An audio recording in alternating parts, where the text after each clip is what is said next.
Buenos días. Abrimos la sesión académica de apertura de curso del año 2022 del Instituto de Estudios Zamoranos Florián de Ocampo. Me acompaña en la mesa el diputado de Cultura de la Diputación Provincial de Zamora, Jesús María Prada Saavedra.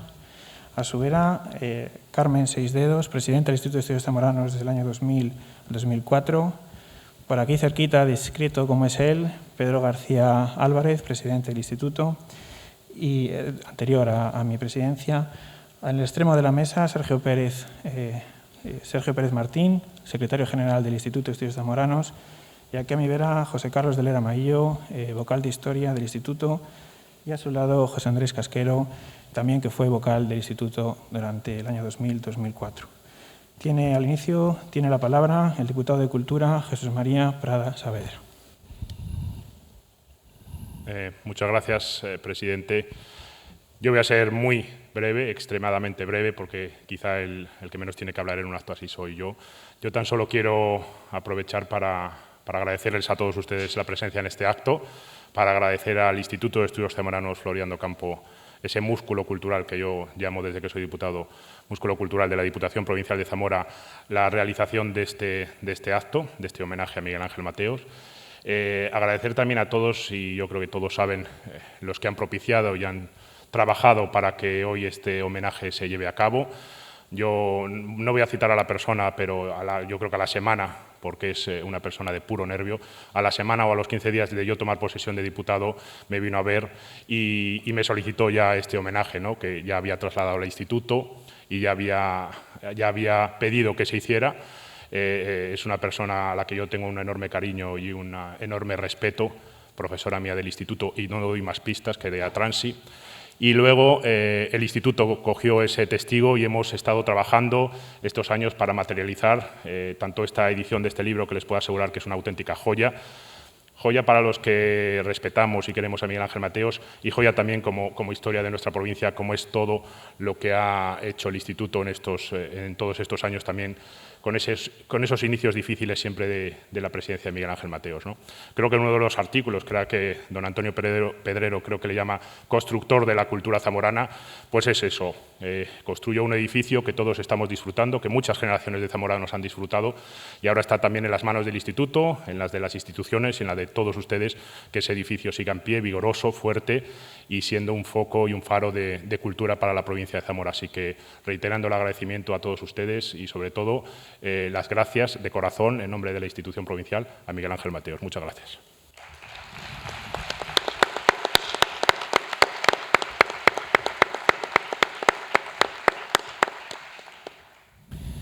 Muchas gracias, Jesús, por tu presencia, por tus palabras, y como siempre digo, gracias a la Diputación, a la Casa, por seguir apostando por el Instituto, porque hoy vamos a ver mucho de eso. Gracias a esa continuidad y en esa apuesta decidida o en esa confianza que deposita en la gente que formamos el Instituto, pues está nuestra razón de ser, nuestra fortaleza y nuestra capacidad también para poder llevar a cabo las actividades. Así que muchas gracias. El acto de hoy en la sesión académica de apertura es un acto que tiene un objetivo muy claro, ¿no?, que es reconocerse al Instituto como asociación que somos, ¿no?, como grupo. Durante la pandemia, esta actividad que habíamos puesto en valor o retomado se vio interrumpida, ¿no? Lamento profundamente que este acto no pueda continuar como nos hubiera gustado, con una comida de socios de instituto, como en la época prepandemia hacíamos, ¿no?, de una manera más informal, que nos permite relacionarnos más, conocernos más, saber de nuestras inquietudes, de nuestros estados de salud, de ánimo. Lamento profundamente, pero al menos podemos reunirnos y volver a retomar el curso, a diferencia que sucedió el año pasado, con un acto académico que supone la apertura, ¿no? Este es un año que empieza muy importante, por cuanto supondrá la salida definitiva de la pandemia, recuperar la normalidad definitiva. El año pasado pudimos arrancar con fuerza, pero las distintas olas nos llevaron a plegar un poquito alas. Este año tiene que ser el año de volver a plenos de vigor. Tenemos muchas publicaciones preparadas para su presentación inminente, que saldrán con una fuerza importante. Tenemos el estado de las becas en un estado de salud muy razonable, que ya vemos unas convocatorias continuadas y van funcionando. Este año nos toca convocatoria del Premio Internacional de Poesía Claudio Rodríguez, que sabéis que es un acto muy importante que supone un gran esfuerzo para el Instituto, y en definitiva seguimos con esa actividad continuada que, como hoy veremos, arranca ya hace el año que viene 40 años. Por eso digo que es un año muy importante, porque tenemos que ser capaces de ponernos a punto, arrancar con fuerza de nuevo detrás de la pandemia y presentarnos en 2023 con todo el ánimo y con toda la ilusión para celebrar el que será el 40 aniversario del Instituto en el formato actual, ¿no?, en el que hoy vamos a ver claramente, ¿no? Además, por acuerdo, bueno, como bien ha dicho Jesús, durante el año 2019, ya por lo menos, si no antes, varios de los socios planteaban la posibilidad de reconocer públicamente la labor de Miguel Ángel Mateos. Fue en la Asamblea General de Socios del año 2000, en la que hubo un gran debate, una gran participación, buscando distintas fórmulas en las que ese homenaje debía materializarse y en la que se acuerda un formato y unas maneras que hoy felizmente podemos celebrar, ¿no? Tal es el volumen que después presentaremos. Y también en la Asamblea de Socios del año 2021, con todo el volumen ya lanzado y con todo organizado, se decidió que la apertura del curso 2022 fuera dedicada al homenaje. Es por ello que el protagonista o el protagonismo de hoy principal del homenaje, del acto, será el homenaje a Miguel Ángel Mateos. Por tanto, sin más, si se les parece, con la música del trío de cuerda del 28º Curso Internacional de Música de Zamora, interpretación de instrumentos de viento de cuerda, que saben que el Instituto colabora con ellos desde hace ya muchísimos años, amablemente nos están amenizando el acto. Les quiero presentar ahora estaban un poco nerviosas al principio. Al violín está Icíar Martín Muñoz, a la viola está Sara Carpintero Martín y al violonchelo Iris por Domingo Jurado. Yo creo que con su música vamos a empezar el acto de homenaje a Miguel Ángel Mateos.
Tiene la palabra José Andrés Casquero.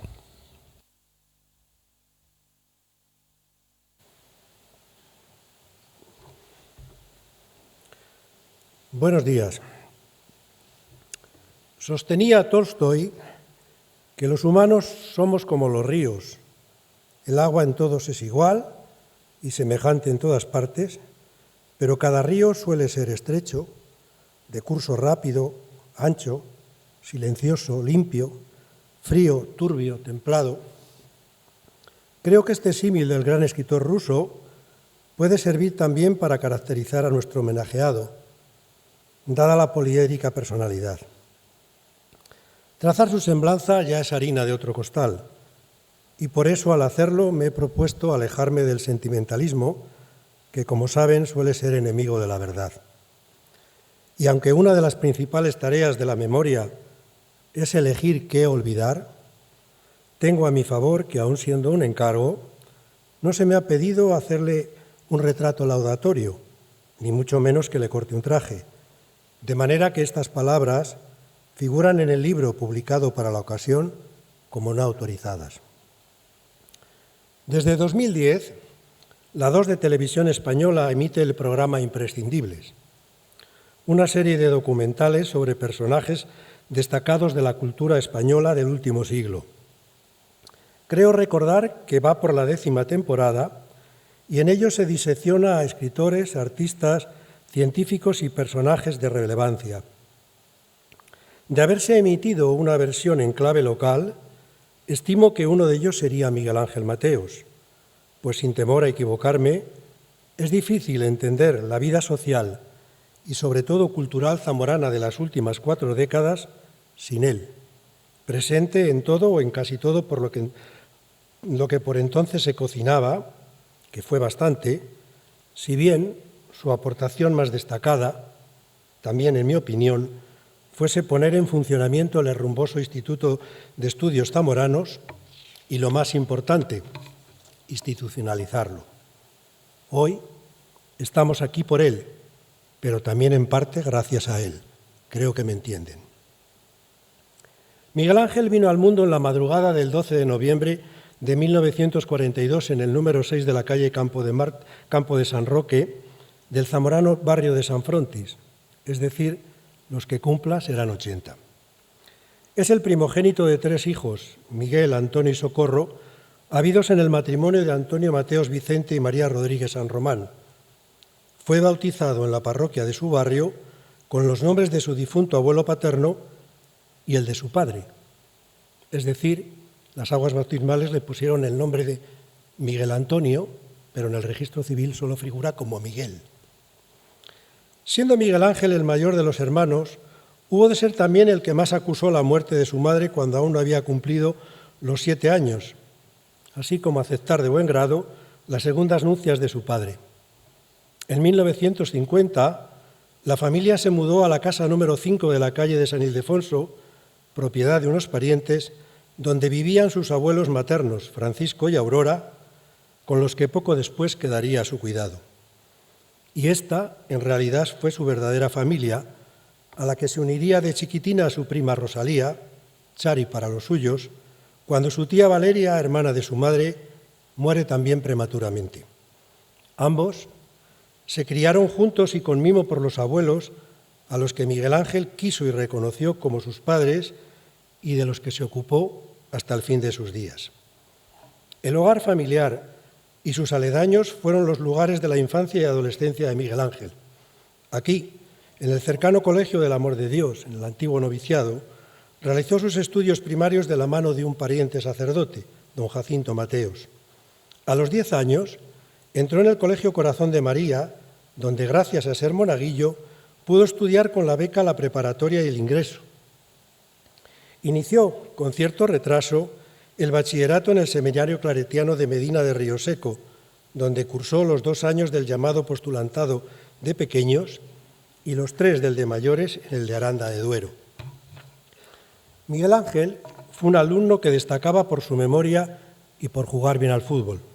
Sin embargo, aquel muchacho menudo, de monades afables, buen compañero, listo y muy amigo de poner motes, no le caía demasiado bien al prefecto de disciplina, circunstancia que a la postre vino a ser la causa de su abandono al terminar 5º de bachiller, frustrándose a su pesar la carrera eclesiástica a las puertas del noviciado que entonces se hacía en Ciudad Real, lo que le obligó a terminarlo por letras en el Instituto Claudio Moyano. A pesar de no ser un alumno brillante, sino más bien, como se decía entonces, aplicado, Miguel Ángel había dado sobradas pruebas de que podía estudiar una carrera. Y aunque a su abuelo le hubiese apetecido que hiciese Derecho, escogió Filosofía y Letras, pensando quizás que su fama de memoriógrafo le habría de ayudar. Se convino, por razones de economía familiar, estudiarse en Madrid, en la Universidad Complutense, pues allí podía alojarse en casa de su tía y madrina Eladia, que ayudó así a costear su carrera. Como cabía esperar, tras los 3 años de comunes, en el segundo ciclo escogió Historia, manifestando ya una clara predilección por la contemporánea que ha sido y es su debilidad y especialidad. En el verano de 1968 termina sus estudios y con la licenciatura debajo del brazo regresa a casa, pues tiene aún pendiente cumplir el servicio militar que hace en la Caja de Reclutas. En Zamora trabaja poco más de un año como profesor interino y aquí, también con la ayuda de la prestigiosa beca de la Fundación Mars, inicia los trabajos de documentación de su tesis doctoral. En esa edad propicia para comerse el mundo, tuvo tiempo también para enamorarse y casarse. Lo hizo en Madrid, en la parroquia de Nuestra Señora de los Dolores, un 22 de diciembre de 1971, con Rosa María Capel Ruiz, también licenciada en Filosofía y Letras. Poco después llegan los hijos, María Aurora el 29 de septiembre de 1972 y Jaime Francisco el 1 de agosto de 1974, que ven la luz en Madrid. Aunque trabajo no le falta, opta por opositar y lo hace a cátedras de universidades laborales, obteniendo en 1974 plaza y destino en Zaragoza, donde ejerce un curso, ya que ese mismo año decide firmarlas de instituto. Aprueba, pero su nota no le permite, como le hubiera gustado, ir a Gijón y termina en Albacete, donde pasó 4 cursos. Bien porque echase de menos su tierra natal, bien porque no se sentía a gusto en aquel lugar de la Mancha, en 1979 concursó y vino a Zamora al que habría de ser su destino definitivo, el Instituto María de Molina, cuyo claustro de profesores, a poco de llegar, le nombra director. No pudo entrar, pues, con mejor pie, aunque seguramente ignorase que su exitoso regreso le habría de deparar aún otras muchas sorpresas. Ya en casa, gracias a la visibilidad que le otorga la dirección del centro, se acercó y mezcló con la intelectualidad zamorana reunida en torno a Ceña Cultural, de la que fue miembro activo, reportándole notoriedad. Y a esa notoriedad debe su primer nombramiento político en octubre de 1981, el de director provincial de Cultura, cabe suponer, a propuesta del entonces gobernador civil José Ramón Onega López. Esta primera experiencia política fue tan corta como la del gobierno que lo nombró, el de Leopoldo Calvo Sotelo, es decir, duró poco más de un año. Al aceptar el cargo, dejaba al descubierto sus simpatías políticas y, aunque no llegase a militar en el entonces centroderecha, siempre se identificó con el ambiguo ideario liberal que también conocía y admiraba. Tras su efímero paso por la política, su natural inquieto lo llevaría a la que ha sido su faceta más fecunda, la de gestor cultural. A comienzos de los años 80, el Instituto de Estudios Zamoranos era en la práctica una entelequia, ya que había fracasado un primer intento de fundarlo en 1952 y desde su refundación en 1975 apenas tenía actividad. Miguel Ángel había puesto sus ojos en él, manifestando el deseo de revitalizarlo, de manera que se postuló para dirigirlo, siendo nombrado presidente en abril de 1983.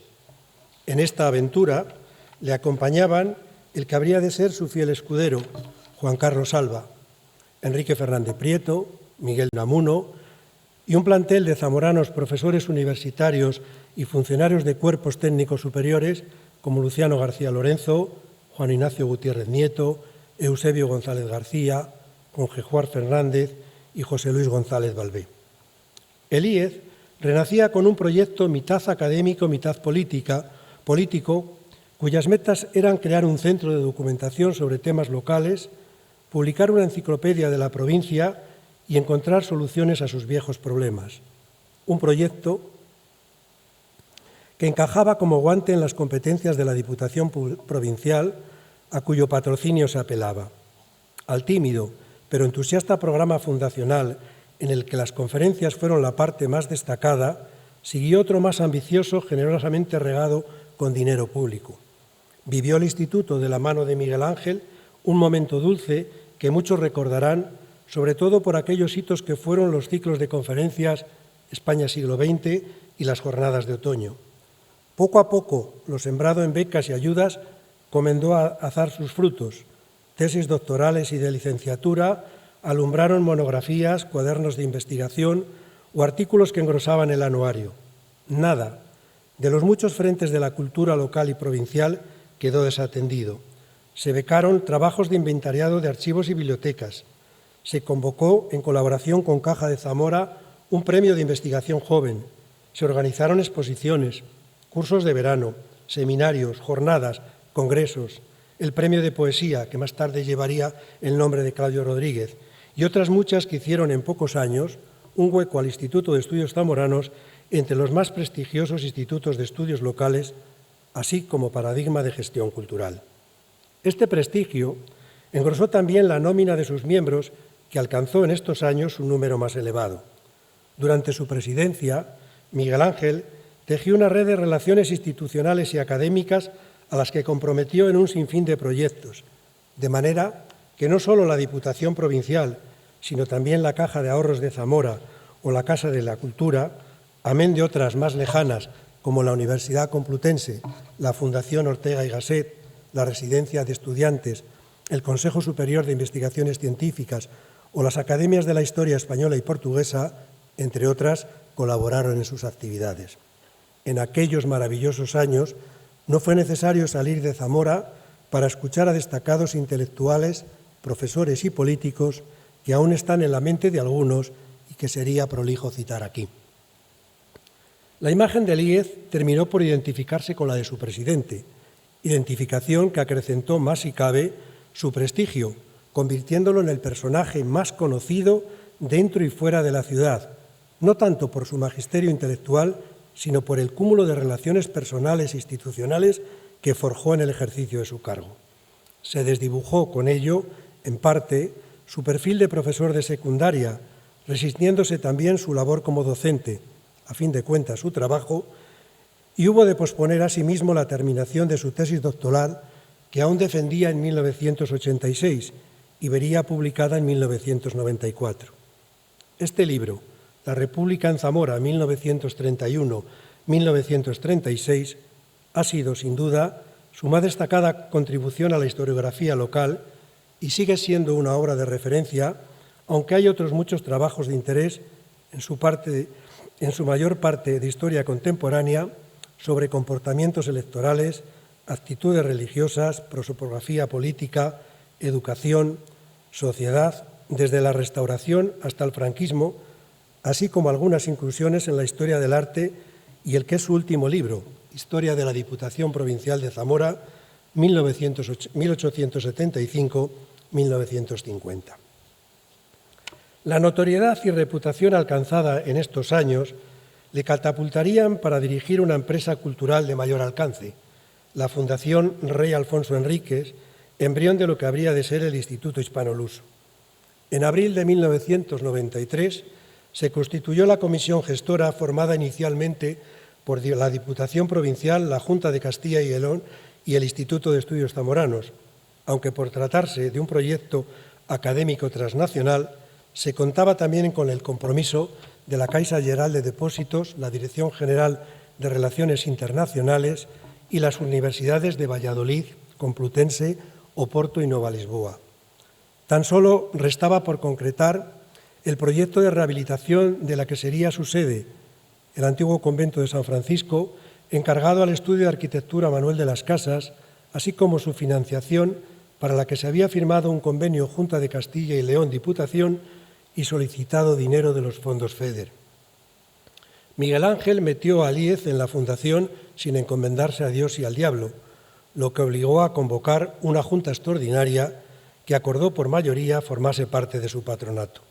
Pese al respaldo mayoritario de los socios, fue necesario aclarar que esta participación se hacía sin pérdida alguna de su autonomía, independencia y capacidad económica, si bien tendría un coste anual de 7 millones de las antiguas pesetas, recibiendo a cambio únicamente el uso y disfrute de sus instalaciones.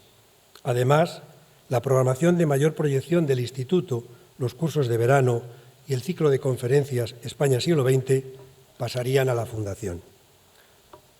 La arriesgada pirueta llevó consigo también su salida del Instituto y la elección, en febrero de 1996, de uno de sus más cercanos colaboradores, Miguel de Unamuno. Su marcha no la entendieron ni aceptaron de buen grado los socios, aunque por fortuna la máquina institucional funcionó sin él. En esta nueva aventura le acompañaba Juan Carlos Alba, eficaz secretario y hombre para todo, sobre el que había pilotado el buen funcionamiento del Instituto. En el ambicioso proyecto de la Fundación Rey Alfonso Enríquez había jugado un papel destacado José Luis González Balbé, entonces en la oficina de la Comisión Europea en España, y cabe presumir que también apadrinase la propuesta de colocar al frente de su dirección y secretaría académica a Miguel Ángel y Juan Carlos. La programación de la Fundación, de acuerdo con sus fines, se orientaba al fomento de todo tipo de relaciones transfronterizas entre el norte de Portugal y Castilla y León, orientadas a contribuir al desarrollo económico del eje del Duero. El balance del paso de Miguel Ángel por la Fundación Rey Alfonso Enríquez fue discreto, siendo uno de sus más destacados logros la puesta en marcha del Máster de Gestión del Patrimonio Histórico, para el que se solicitó, sin éxito, convertirlo en licenciatura. Tampoco pudo avanzar en la puesta en funcionamiento del Instituto Universitario, que aún espera. Su paso por la Fundación, a buen seguro, no le dejó un grato recuerdo. Su salida, además de abrupta, no fue voluntaria, al igual que la de Juan Carlos Alba, que terminó abandonando Zamora, resintiéndose también su vieja y fructífera relación.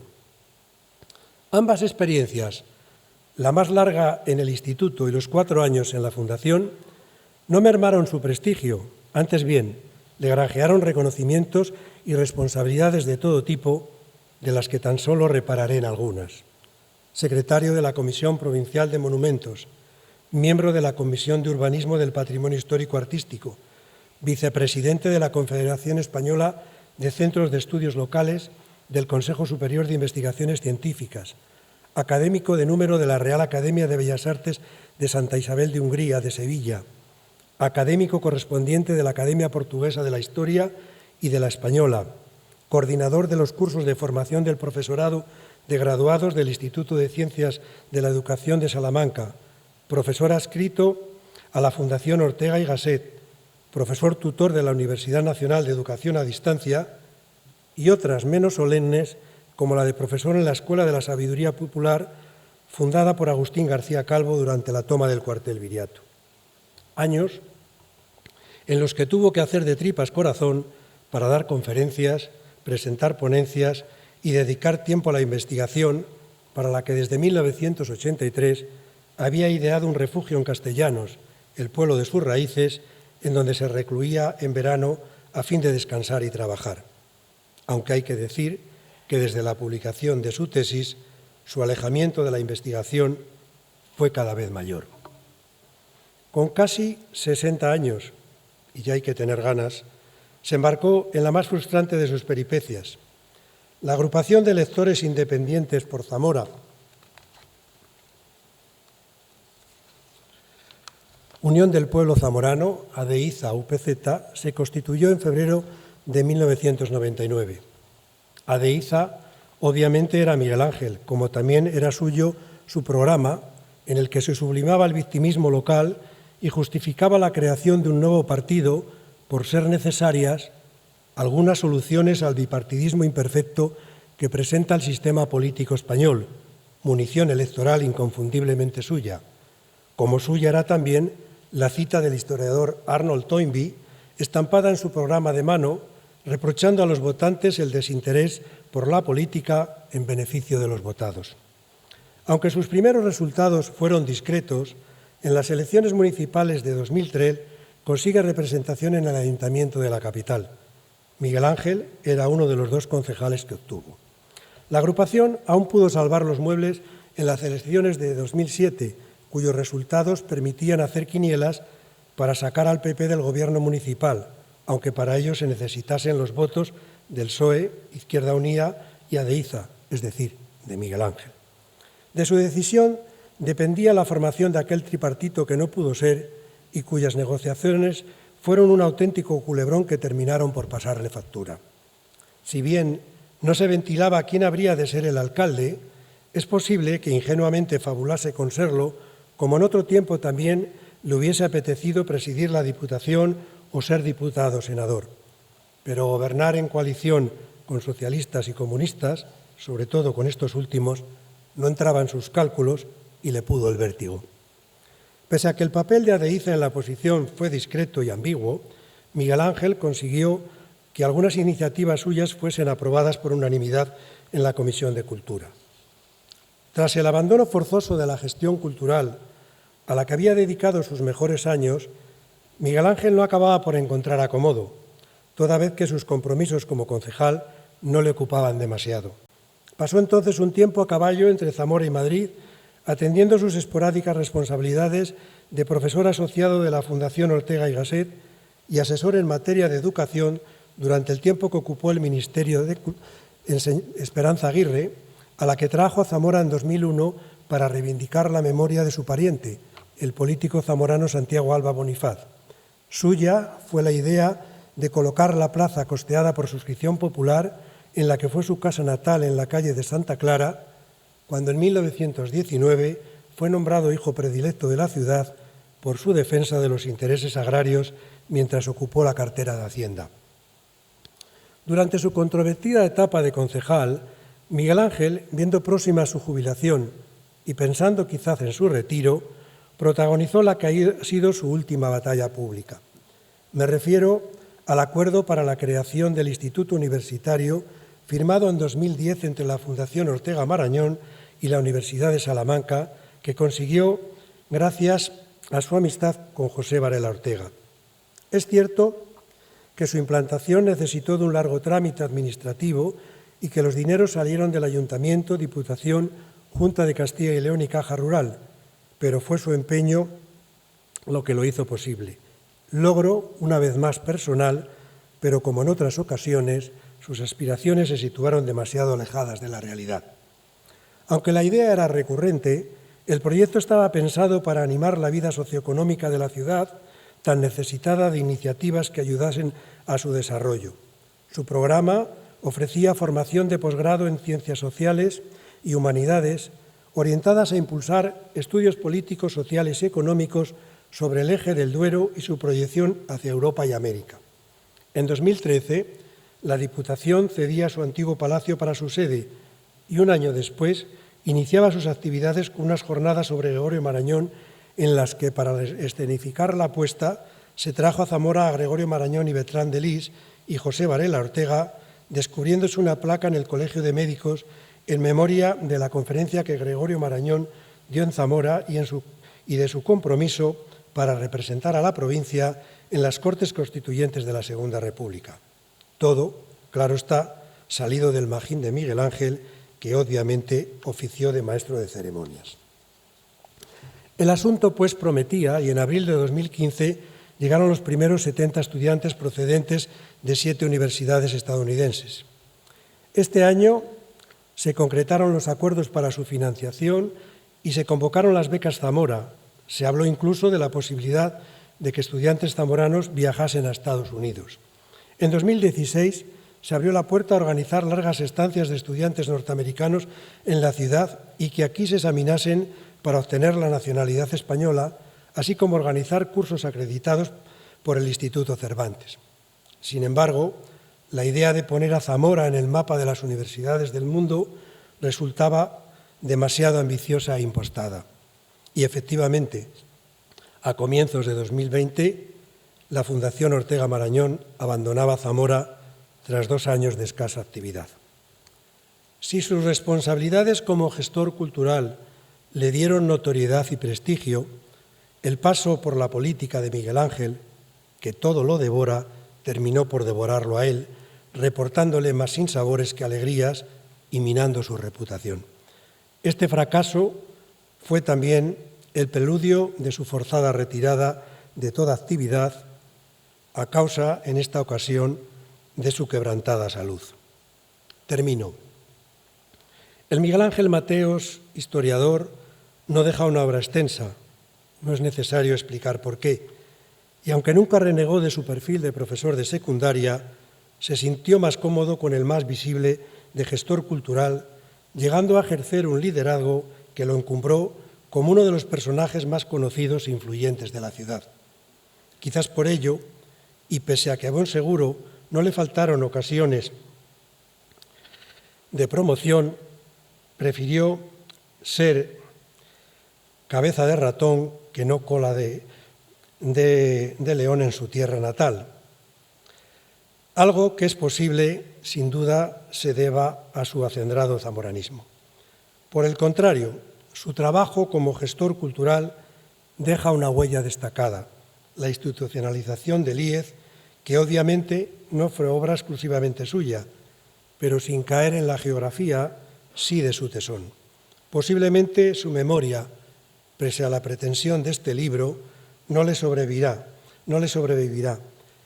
Pero los que le conocemos y hemos tratado, también disentido en más de una ocasión, como es mi caso, sabemos que ese mérito es suyo y parece de justicia reconocérselo. Su liderazgo, más cultural que político, aunque sería difícil separarlo, pues apeteció a ambos y al que podrán ponerse los peros que se quiera, no ha tenido parangón ni continuidad. Y por ello, el personaje que él mismo creó y modeló merece el título de imprescindible y este homenaje. Muchas gracias.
Veíamos en la última diapositiva de una semblanza emotiva, enhorabuena, Casquero. Veíamos en la última diapositiva el último trabajo, el libro, el último aportación de Miguel Ángel a la historia de Zamora, al libro que por cortesía del área de cultura de la Diputación Provincial de Zamora tienen todos ustedes como regalo, como recuerdo de este día, de este acto, ¿no? Es la última aportación que Miguel Ángel Con motivo del bicentenario de la Diputación, la Casa, la institución, le encargó ese trabajo y va acompañado de un pequeño librito con motivo de la exposición que se hizo para el bicentenario. Es un recuerdo que queremos que tengan ustedes de este día. Y ahora vamos a hablar de otro volumen que hemos preparado por acuerdo, como les decía al principio, de cómo debía ser este formato, este homenaje para Miguel Ángel y para que quede en el tiempo. Vamos a presentar el volumen que homenajeará a su persona. Tiene la palabra José Carlos de Lera, vocal de Historia del Instituto de Estudios Zamoranos, Fernando Campo.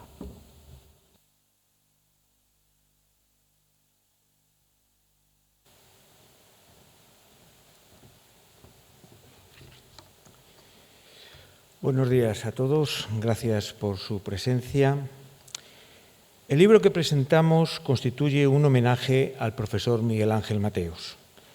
Lo defino como profesor porque fue el oficio donde más se ha identificado y aprovechaba cualquier oportunidad para ejercer su magisterio. No es difícil recordar sus amplias presentaciones a los conferenciantes que invitaba. Al hilo de estas conferencias, que ha aludido también Casquero, es justo reconocer que bajo su presidencia, el Instituto de Estudios Zamoranos Fernando Campo, los zamoranos tuvieron la oportunidad de escuchar a los mejores historiadores nacionales e internacionales de aquellos años. Esa década de los 80 y 90, permítame recordar el ciclo España siglo XX, donde asistíamos a una revisión historiográfica de los estudios sobre la Segunda República, Guerra Civil y franquismo. Y pudimos escuchar a nada más y nada menos que a Raymond Carr, Gabriel Jackson, Santos Juliá, Javier Tussell, Juan Pablo Fusi, etc.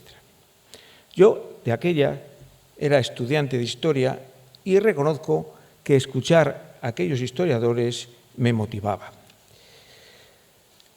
La convocatoria para participar en este homenaje ha congregado a sus amigos personales, a sus compañeros de las aulas de la Complutense, antiguos alumnos, a los historiadores locales, archiveros, artistas, profesores de universidad, como también a sus compañeros de magisterio en los institutos.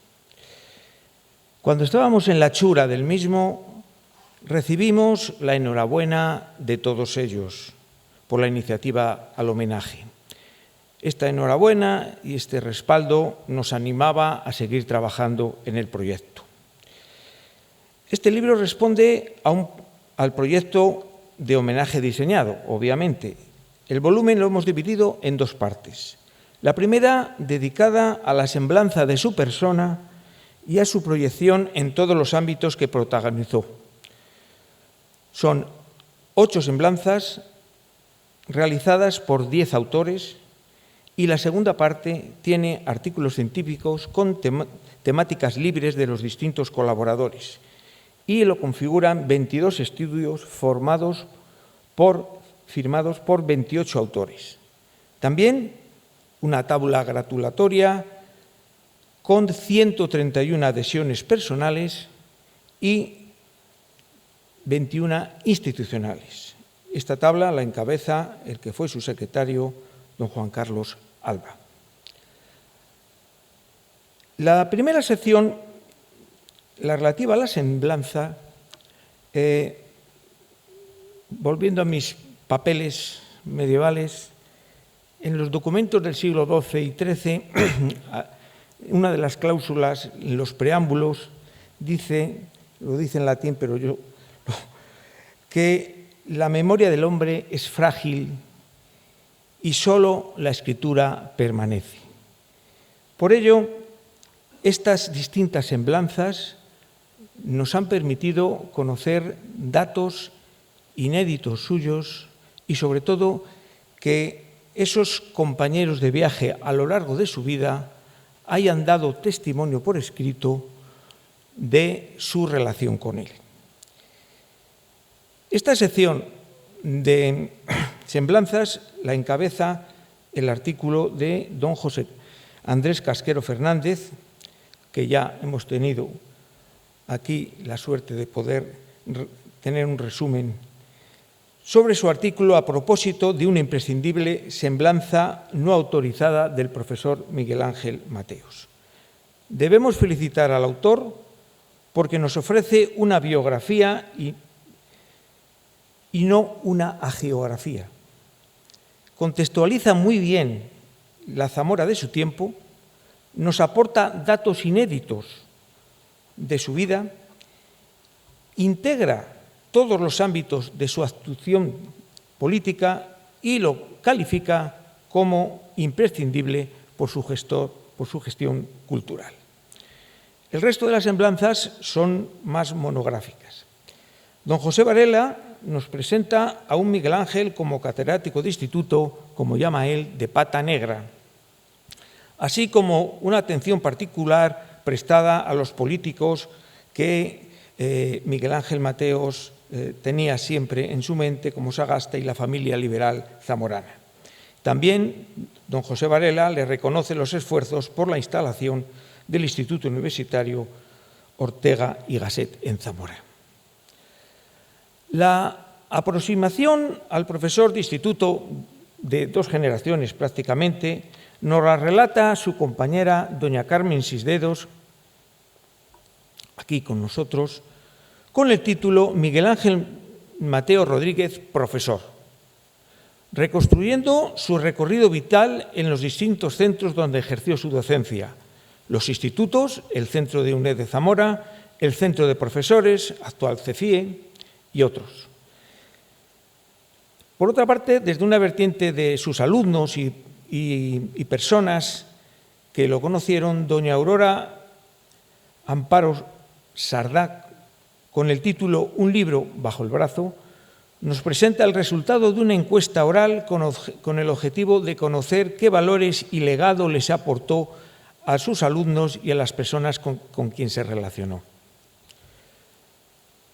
El relato más intimista lo han escrito los que fueron amigos de su infancia y adolescencia, compañeros desde la Escuela Catedralicia San Martín Cid y otros que compartieron los pupitres del Instituto Claudio Moyano, con el título El joven Miguel Ángel, don José María González Coasante, doña Tránsito Pollos Monreal y don Robustiano Lorenzo Sevillano recuerdan a aquel estudiante sobresaliente ya en la escuela y su relación en el preuniversitario, que lo calificaron como un orador, ya en aquel momento, un orador brillante. Este artículo nos aporta fotos de su juventud, donde se pueden reconocer a muchos zamoranos, entre ellos a algunos de los autores de este artículo. El artículo de don Félix Rodríguez Lozano, con el título Miguel Ángel, la luz radiante que llegó a Zamora, apunta claramente a un texto escrito desde el corazón del autor que aprecia y admira al homenajeado. El mundo artístico zamorano se encuentra bien representado con las semblanzas de don Tomás Crespo Rivera con el título Hijo predilecto y don Antonio Pedrero con el título Un zamorano de bien. El primero le reconoce entre sus gestiones culturales la recuperación de las ruinas del convento de San Francisco y el segundo nos recuerda su paso ilusionado por Aceña Cultural. Los artículos científicos ascienden a 22 y se encuentran mayormente, obviamente, dentro de las humanidades y más concretamente en las disciplinas de la historia, desde la prehistoria hasta el siglo XX. Algunos de estos estudios, además de abordar el tema elegido, nos han aportado informaciones sobre la implicación y apoyo de nuestro homenajeado a distintos proyectos culturales. Como ejemplo, tenemos el de don José Ignacio Martín Vinito, que nos relata el apoyo ejercido por él ante la Diputación para que llegara a buen fin la fundación del Centro de Estudios Ledo Pozo de Benavente. También don Pedro Vega nos narra su implicación en los proyectos culturales de la comarca sanabresa. Los artículos los hemos clasificado por periodos históricos. Sobre la prehistoria zamorana tenemos los artículos de don José Esparza Arroyo, don Javier Velasco Vázquez y don Germán Delibes con el título Tumbas, reliquias y toberas, nueva lectura del enterramiento Cogotas I del hoyo 327 del solar del Consejo Consultivo de Castilla y León en la plaza de la Catedral de Zamora. Y también el de doña Hortensia Larrent Izquierdo con el título Epigrafía de la época contemporánea de la iglesia de San Pedro de la Nave, Zamora. El mundo medieval tiene la aportación de don José Moreno Prieto con el título El convenio celebrado entre la ciudad de Zamora y el monasterio de San Miguel del Burgo sobre la jurisdicción de la aldea del Palo, año 1423, edición diplomática. Y también la colaboración de don José Navarro Talegón con el título sobre las fortificaciones de Bóveda de Toro. La Edad Moderna, por su parte, tiene 4 colaboraciones. La de don José Casquero Fernández, con el título Las últimas voluntades del viejo inquisidor, el testamento de don Diego Simancas, obispo de Zamora, el estudio de don José Carlos de Lera, con el título Las ermitas de la tierra de Zamora al final del antiguo régimen, y la aportación de don José Ignacio Martín Benito con el título Hospitales y caminos zamoranos en el siglo XVIII. También, por último, el estudio colectivo de don Santiago Samaniego Hidalgo, don Francisco Javier Lorenzo Pinar y doña Mercedes Almaraz con el título Modelos de transporte por Salamanca, Zamora en la Edad Moderna hasta el siglo XVII. La Edad Contemporánea cuenta con el mayor número de artículos. El tema de la migración ha sido estudiado por don Eduardo Velasco Merino con el título El perfil del emigrante transoceánico de la raya zamorana en el inicio del siglo XX, Fariza, 1899-1912. La guerra civil y el franquismo han sido abordados por 3 artículos. Don José Luis Hernández Luis, con el título La residencia provincial de Zamora, asistencia social y arquitectura durante el primer franquismo. El de don Elías Rodríguez, con el título El ayuntamiento de Villafáfila en vísperas de la guerra civil. Y el de don Cándido Ruiz González, con el título Rápido y sin resistencias, el golpe de 1936 en Zamora. Los estudios sobre economía han sido aportados por don Juan Carlos de la Mata, con el título La industria del chocolate y otras actividades complementarias en Benavente. Don Hilarión Pascual Gete, con el título La tierra de Toro a mediados del siglo XIX, desde la perspectiva económica a la social. También la temática de la política zamorana, en lo referente a los partidos emergentes locales, donde fue protagonista nuestro homenajeado al final de su vida pública, ha sido presentado por don Enrique Rodríguez García, con el título Una aventura zamoranista, la agrupación de lectores independientes zamoranos, Unión del Pueblo Zamorano, Adeiza, UPZ.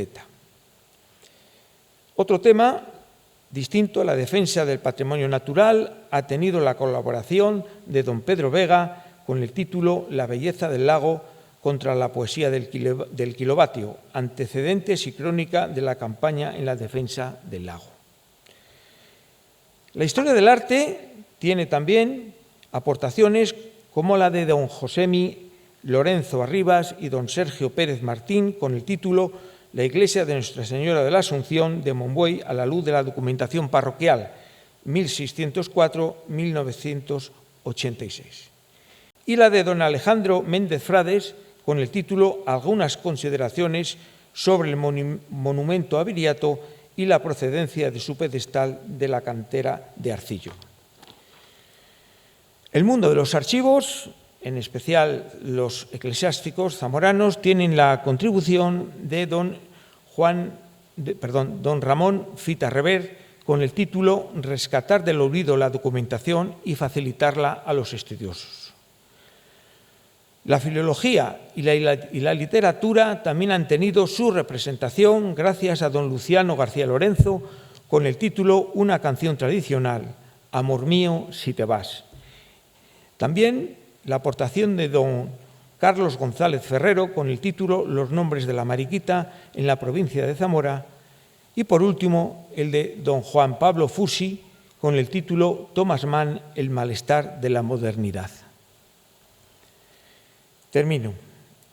Desde el Instituto Florian Docampo queremos expresar nuestro agradecimiento por el esfuerzo realizado por los autores. Sin ellos no hubiésemos alcanzado la meta.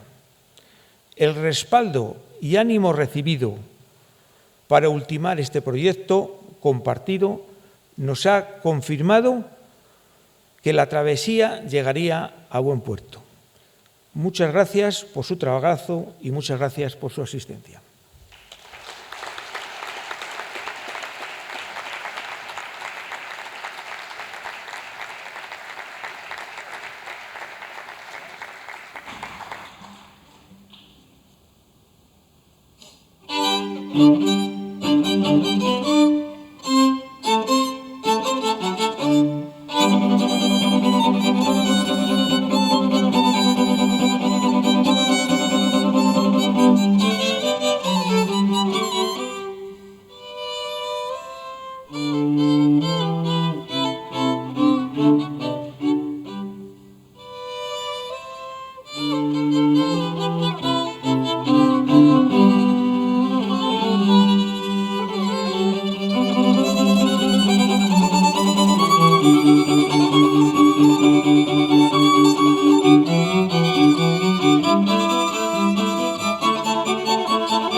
Muchas gracias a todos. Se levanta la sesión.